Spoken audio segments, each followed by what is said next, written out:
Oke, baik. Assalamualaikum warahmatullahi wabarakatuh. Waalaikumsalam warahmatullahi wabarakatuh. Gimana kabarnya dari semuanya?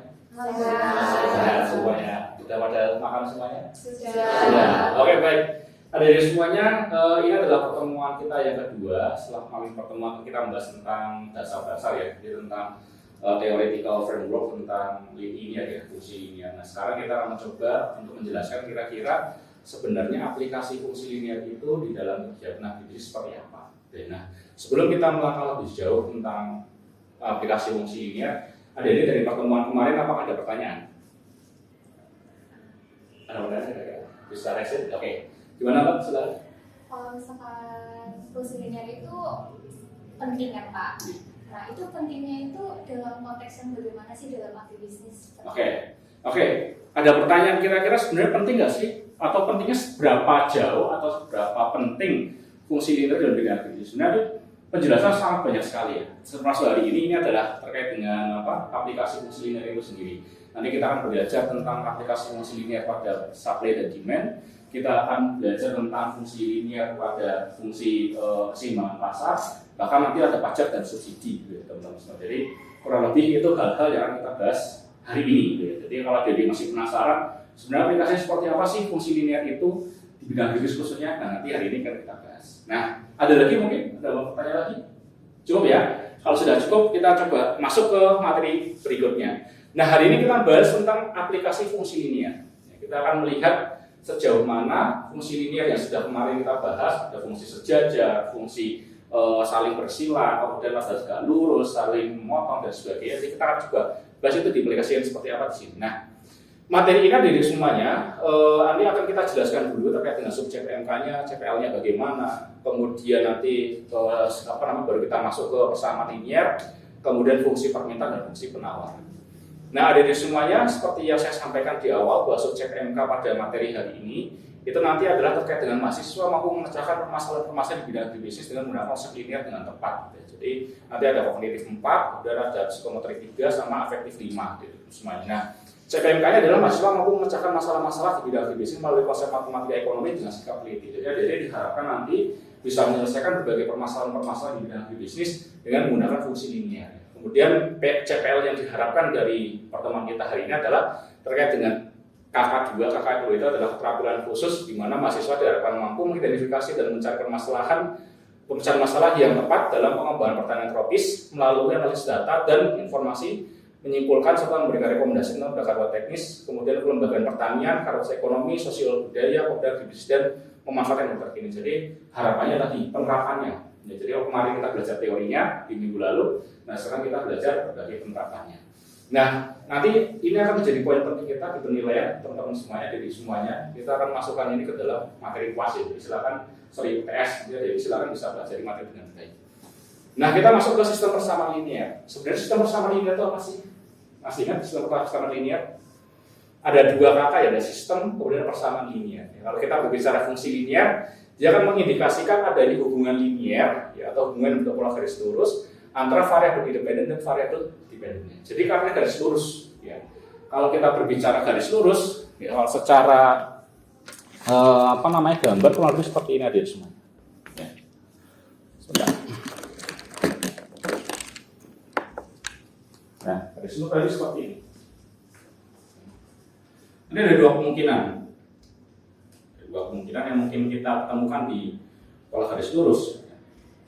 Ini sebetulnya ada yang umpan ya, umpan semua. Coba lagi kita cari yang lain. Nanti ketua kelas coba cari spidol ya. Nah, kita coba lihat ada seperti ini, teman-teman semuanya. Kalau garis lurus polanya pasti seperti ini, teman-teman semuanya. Bisa bentuknya seperti ini, misalnya ini adalah quantity, kemudian ini price. Ya, artinya kalau bentuknya seperti ini, ya, maka semakin tinggi harga, maka kuantiti juga semakin tinggi, gitu kan. Sebaliknya ada juga polanya seperti ini, teman-teman semuanya. Ya.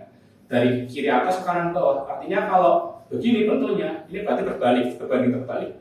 Artinya semakin tinggi P, maka kuantitinya akan semakin sedikit. Gitu ya. Nah, itu disebut sebagai fungsi linear. Nah, persamaan linear itu bisa kita korelasikan dengan suatu sistem.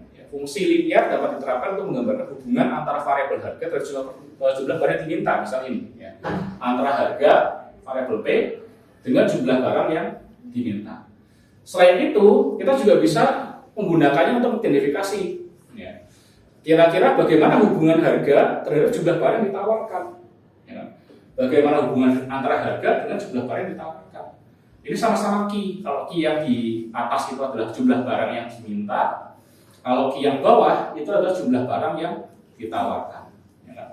Nah, bahkan fungsi ini juga bisa kita terapkan pada fungsi tabungan, fungsi konsumsi, kemudian pendapatan nasional dan sebagainya yang menerapkan fungsi linear. Nah, itulah sistemnya. Jadi sistem itu artinya suatu persamaan atau suatu variabel yang saling memiliki keterkaitan, selain memiliki ketergantungan satu sama lain. Itu adalah sistem teman semuanya. Nah, aplikasinya salah satunya teman-teman semuanya nanti adalah di fungsi permintaan. Itu adalah aplikasi pertama dari fungsi linear yang paling mudah, ya. Yang paling sederhana itu adalah fungsi permintaan. Masih ingat kalau di pelajaran ilmu ekonomi, ya, mengenal ilmu ekonomi, apa itu fungsi permintaan? Masih ingat? Gimana Pak? Masih ingat nggak? Kira-kira? Masih ingat? Nggak ingat? Ada yang masih ingat? Apa kira-kira? Kalau kita berbicara permintaan, teman-teman semuanya, ya, maka kalau kita berbicara permintaan, maka anggaplah adik-adik semua itu ya, adalah konsumen. Jadi kalau kita berbicara permintaan, maka anggaplah adik-adik itu konsumen. Konsumen inginnya apa sih? Konsumen itu pengennya harganya murah, ya, barangnya banyak, kemudian apa lagi? Kualitasnya bagus. Ya. Itu adalah konsumen. Nah, oleh karena itu, melihat karakteristik konsumen seperti itu, maka kita bisa melihat teori permintaan, ya kan? Teori permintaan itu menyatakan hubungan antara harga barang atau jasa terhadap jumlah barang. Di mana hukumnya bunyi seperti itu semuanya, bahwa apabila harga suatu barang atau jasa mengalami peningkatan, ya, maka jumlah barang yang diminta akan mengalami penurunan. Ya, itu saya katakan tadi, pengennya harganya murah, isinya banyak, kualitasnya bagus, itulah konsumen. Ya, itulah konsumen. Ya. Jadi kalau konsumen itu harganya semakin tinggi, misalnya kita mau beli barang harganya semakin tinggi, maka konsumen itu pasti nggak akan suka. Mengapa? Harganya mahal nih. Ya.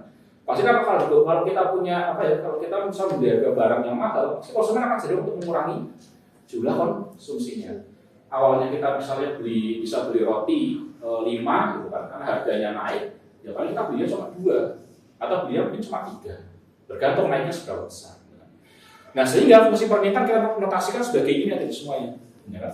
QD atau quantity of demand itu sama dengan A dikurangi BP. Ya kan? A dikurangi BP. Masih ingat A itu apa? Masih ingat ya? Itu masih ingat apa? Tuh, ayo. Kira-kira apa? Masih refresh. Ya. Mana yang konstanta, mana variabel, mana koefisien, mana parameter. Udah lupa semua ya, baru kemarin. Apa itu variabel? Variabel itu yang ini nanti semuanya ide. Ya. Variabel itu adalah suatu huruf tertentu yang biasanya dimasukkan dengan huruf. Dia punya nilai dan nilainya bisa berubah. Itu namanya variabel. Ya. Kalau konstanta berarti adalah nilainya dia suatu angka yang nilainya konstan, namanya konstanta. Nilainya konstan tetap, kalau 5 ya 5, kalau 10 ya 10 dan seterusnya. Kalau kita berbicara apalagi koefisien, berarti adalah di sini ya koefisien itu nih, sampingnya P atau sampingnya QD ini adalah konstanta. Koefisien. Koefisien itu pasti Pak, koefisien itu adalah konstanta yang melekat pada variabel. Nah, jadi nanti nilainya variabel nilai dari QD ini akan bergantung ini pada BP-nya ini. Kemudian kalau parameter, ya ini parameter, A dan B ini parameter. Dia ada angkanya, sebenarnya mereka ada angkanya, ada nilainya. Tetapi nilainya itu ditentukan oleh variabel lain di luar model. Ya, itu adalah parameter. Ya. Nah ini yang dikatakan QD ini merujuk pada jumlah barang yang diminta. Kemudian A adalah konstanta, ya, atau saya sebutnya sebagai permintaan minimum seorang konsumen untuk terhadap suatu barang atau jasa, atau kita sebutnya sebagai autonomous consumption. Atau autonomous consumption, jadi permintaan minimum atau konsumsi minimum. Kemudian kalau P jelas harga, kalau P adalah parameter rujukan slope dari kurva permintaan. Nah ini teman-teman semua dari semua bisa lihat ya. Kalau kita berbicara kurva permintaan, kalau seperti ini dari semuanya. Ya, seperti ini dia slope-nya negatif. Ya, ini slope-nya negatif. Slope-nya negatifnya gimana Pak? Ya dari kiri atas ke kanan bawah ini negatif. Artinya kalau satu variabelnya naik, maka variabel lainnya pasti akan turun. Ya, ini hukum permintaan. Bahwa semakin tinggi harga barang atau jasa, maka jumlah barang yang diminta pasti akan semakin sedikit atau semakin turun. Ya. Dan ini tadi makanya slope-nya sih negatif. Pasti kalau jadi nanti menemukan kurva permintaan, maka slope-nya pasti negatif. Jadi kalau ada dari menemukan suatu persamaan, kemudian persamaan slope-nya itu positif, ya itu pasti bukan permintaan. Karena permintaan dia slope-nya pasti negatif. Mengapa? Karena hubungannya dari semuanya. Misalkan kita awal harganya ada di P1, ya. Awal harganya ada di P1. Ya. Sebentar ada telepon, kita nantikan dulu sebentar. Ya. Jadi misalnya ada harga di P1 awalnya. Ya. Kemudian Q-nya adalah di Q2 dari semuanya. Nah saat harga itu naik dari P1 ke P2 dari semuanya, maka Q-nya akan turun dari Q2 ke Q1. Ya. Nah ini kalau harganya naik sekian, maka Q-nya akan naik sekian. Akan turun sekian. Inilah disebut sebagai fungsi permintaan yang saya sampaikan. Ya. Semakin tinggi harga, maka permintaan pasti akan semakin menurun. Sampai sini bisa dipahami dulu? Bisa. Oke. Nah ini contohnya teman-teman semuanya, dari semuanya. Bila suatu fungsi memenuhi persamaan 2P sama dengan 50 min 6Q. Tadi diminta untuk menentukan bagaimana fungsi permintaannya, kemudian tentukan batas tertinggi dan batas terendah dari P dan Q yang memenuhi fungsi permintaan. Kemudian yang C, jika barang jika barang pada fungsi adalah 4 dan 7 harganya ya, P-nya berarti 4 dan 7, berapakah jumlah barang yang diminta. Kemudian berapakah harga tertinggi yang harus konsumen bayarkan untuk membeli barang tersebut. Kemudian yang E, jika barang tersebut merupakan barang bebas, ya berarti barang yang bisa diperoleh secara gratis tanpa harus bayar. Gitu. Berapa jumlah barang yang akan diminta oleh konsumen.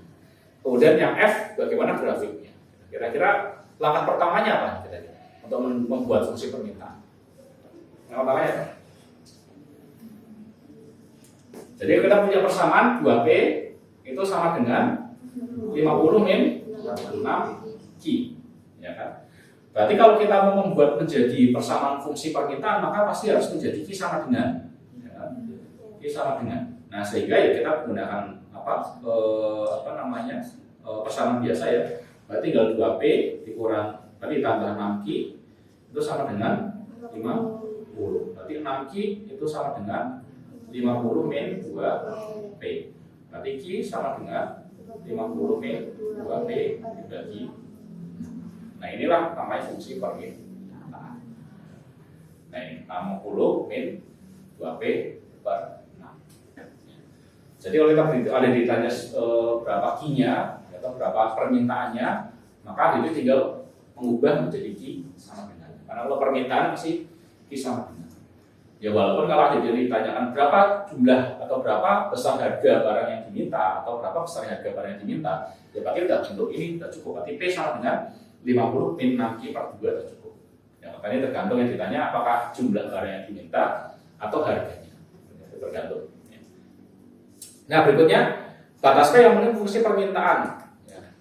Ya, yang ditanya batas tertinggi dan batas terendah. Berarti berapa nilai P-nya saat Q-nya sama dengan 0, berapa nilai Q-nya saat P-nya sama dengan 0.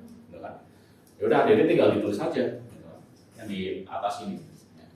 Kalau misal P-nya sama dengan 0, ya, kalau P sama dengan 0, kita punya persamaan 2P sama dengan 50 min 6Q. Ya. Kalau P-nya sama dengan 0, berarti 2 dikali 0, berarti 50 min 6Q. Ya. Berarti 6Q sama dengan 50. Berarti Q sama dengan 50 per 6. Hasilnya itu yang di atas. Jadi ada 8,8. Ya. Jadi dari 50 dibagi 6. Nah, ini masih nilai Q-nya. Jadi kalau P-nya sama dengan 0, maka Q-nya sama dengan 8, sekian. Bagaimana kalau Q-nya sama dengan 0? Nanti kita masukkan aja. Ya. Kalau Q-nya sama dengan 0, berarti 2P sama dengan 50 min 6 Q. Ini kan? P-nya tetap, kemudian 50 dikurangi 6 dikali 0. Berarti P sama dengan 50 dibagi 2. Berarti P-nya sama dengan 2. Jadi praktis kita punya batasnya di sini. Q itu dia lebih besar daripada 0, ya, karena batasnya awalnya 0. Kemudian dia tapi tidak lebih dari 8,33. P-nya juga sama, P-nya berarti 0 sama sampai batasnya 20. Jadi 25 itu adalah harga dari semuanya, harga saat ya atau harga tertinggi di mana konsumen nggak mau membeli barang itu. Jadi kalau harga barang itu menyentuh angka 25, maka permintaannya adalah 0.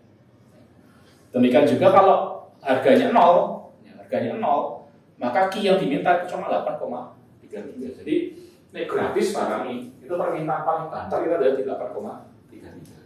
Pak, kok bisanya begitu Pak? Ya karena kita kayak contohnya misalnya kita sekarang ini ya udara misalnya, udara kan bayar apa enggak? Gratis, kalian bisa menghirup udara dengan gratis. Apa terus kalau gratis kalian akan menghirup sebanyak-banyaknya? Gini, kan enggak ya? Pasti kan ada batas maksimum konsumsi yang bisa atau apa ya udara yang bisa kalian hirup. Nah inilah disebut di sini. Kalau harga gratis, inilah disebut sebagai barang bebas. Jadi kalau 0 ini adalah barang bebas. Kalau barang itu bebas ya atau gratis, ya Q-nya nanti adalah sebesar 8,3. Mentok. Nggak bisa lebih, nggak bisa kurang. Karena tadi ada batas. Nah, contohnya misalnya kita all you can eat, jadi tahu restoran all you can eat. Oh ya, makan sepuasnya bayar 100.000 makan sepuasnya. Itu sudah dikalkulasikan dari semuanya. Sebenarnya orang itu kenyang itu ada di makanan seberapa banyak sih. Sudah diatur sama tokonya. Sehingga nggak mungkin lebih batas itu. Andai pun ada lebih, paling cuma 1-2, tapi mayoritas pasti kurang dari itu. Belum lagi ini strategi yang berat ya, sukanya lebih suka sayur, makan sayur dulu, ya, makan daging gitu, makan sayur tok, dan seterusnya. Nah itu sudah ada strateginya. Nah dari sini teman-teman soal penerapannya. Jadi berapa jumlah barang yang diminta maksimumnya sampai konsumen itu merasa terpuaskan. Nah ini juga sama dengan semuanya. Kalau nanti misalnya jadi ditanya berapa T-nya, berapa Q-nya kalau harganya 4, tinggal dimasukkan. Ya. Kalau harganya 4, kalian masukkan yang nilainya ketemu 7. Berarti kalau semisal harga itu naik menjadi 4, maka Q-nya akan sama dengan 7. Kalau harga naik 7, maka Q-nya sama dengan 6. Jadi sudah turun ya teman-teman semuanya. Ya. Tadinya 4, dia Q-nya 7. Saat naik harganya jadi 7, Q-nya turun jadi 6. Nah, itu namanya fungsi permintaan. Ya. Semakin tinggi harganya, maka jumlah barang yang diminta akan semakin turun atau semakin kecil. Nah ini dari semuanya. Bagaimana kalau misal Q-nya harga tertinggi ya bisa katakan harga tertinggi suatu barang ya saat terjadi saat Q-nya sama dengan 0. Jadi kalau saat tadi 25 tadi adalah harga tertinggi di mana Q-nya sama dengan 0. Jadi itu harga paling mentok di mana konsumen ogah beli. Ya. Jadi ada besok kalau misalnya mau menetapkan harga, usaha bisnis menetapkan harga, ya harus dihitung nih. Ya, kira-kira harga tertinggi berapa sih supaya jadi nggak rugi. Nah, kalau udah harga 25, ya itu udah pasti hari ini nggak akan ada satupun konsumen yang mau beli karya kreatif. Tapi kalau masih kurang sih masih bisa masih ada yang beli walaupun terjadi pengurangan ya, atau penurunan jumlah barang. Tapi it's okay. Tapi kalau udah 25, habis ya, stok tidak ada satupun yang beli. Nah ini sebaliknya, kalau barang itu barang bebas gratis yang disampaikan ya. Kalau barang itu gratis, maka mentok di 8,33. Ya. Nah itulah yang dimaksud dengan fungsi permintaan. Nah kurang lebih ini contohnya gambarnya dari semuanya tadi mentoknya 25, kemudian bawahnya saat P-nya 25, maka Q-nya 0, saat P-nya 0, Q-nya adalah 8,33. Jadi gambarnya seperti ini. Kalau yang tadi kita buat gambar. Nah itu terkait dengan fungsi permintaan. Any question? Ada pertanyaan? Ada yang mau ditanyakan? Ada di slide. Oke, sudah paham semua? Beneran nih? Oke, kalau sudah paham adik semuanya, adik bisa mengakses ini di YouTube saya materinya. Jadi ada materi yang saya buat video tutorial di YouTube saya. Jika adik kurang paham penjelasan saya di kelas, bisa dilihat di YouTube saya. Kemudian adik nanti bisa mencoba latihan ini ya, dikerjakan di rumah. Nanti bisa dikumpulkan ke saya minggu depan. Nanti kita coba bareng-bareng kerjakan di kelas. Jadi biar kita sama-sama tahu pengembangan adik tentang materi hari ini sudah saya mana. Gitu ya. Oke, berarti ada pertanyaan nih? Gak ada? Oke, baik, terima kasih. Kalau tidak ada pertanyaan, kita ketemu lagi minggu depan. Saya akhiri pertemuan hari ini. Kata wassalamualaikum warahmatullahi wabarakatuh. Waalaikumsalam warahmatullahi wabarakatuh. Terima kasih Pak. Oke, sama-sama.